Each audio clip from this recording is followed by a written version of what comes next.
Hi everyone, time for a quick general update on Fellowship. You might remember that in the last wrap-up video that I put together, we actually extended invites to the Fellowship Community Council, and I'm happy to say that we've extended invites to the chosen applicants and brought them into the group. To all of you that sent in applications, thank you so much. This is the biggest problem when we have so many incredible people in the community. It's very hard to choose just a few of you to bring into the group. But if we do open up some spots in the future, I've got all of those applications saved. So hopefully we'll be able to find some spots for you as well. Already in the Community Council, we've been getting awesome feedback on some very early iterations of some features like the weapons we mentioned and a bunch of new things as well.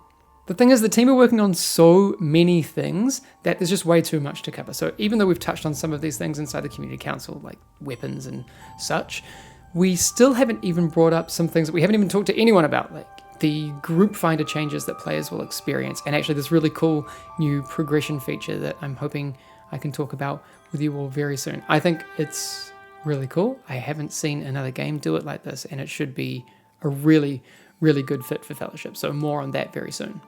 Actually, just quickly on the group finder thing before I move on, I wanted to hit home just how much we understand that this is probably one of the most important parts of the experience that we need to nail.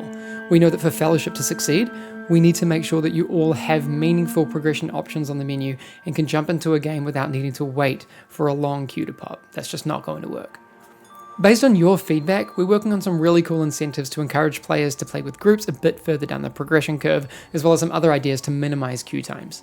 And while we still don't have an early access date that we can share just yet, we do have an internal build coming up that I'm personally very excited for, because when stuff like that happens, it means I can get my hands on it and start farming it for all these cool bits of information to share with you. I think the first thing I want to cover would be the changes to Adios, since we didn't see him in the last test, and there are a bunch of changes. And I kind of want to show you what those fire frogs are all about. All right, make sure you're following here so you don't miss any of the information that we're going to be sharing. We'll see you soon.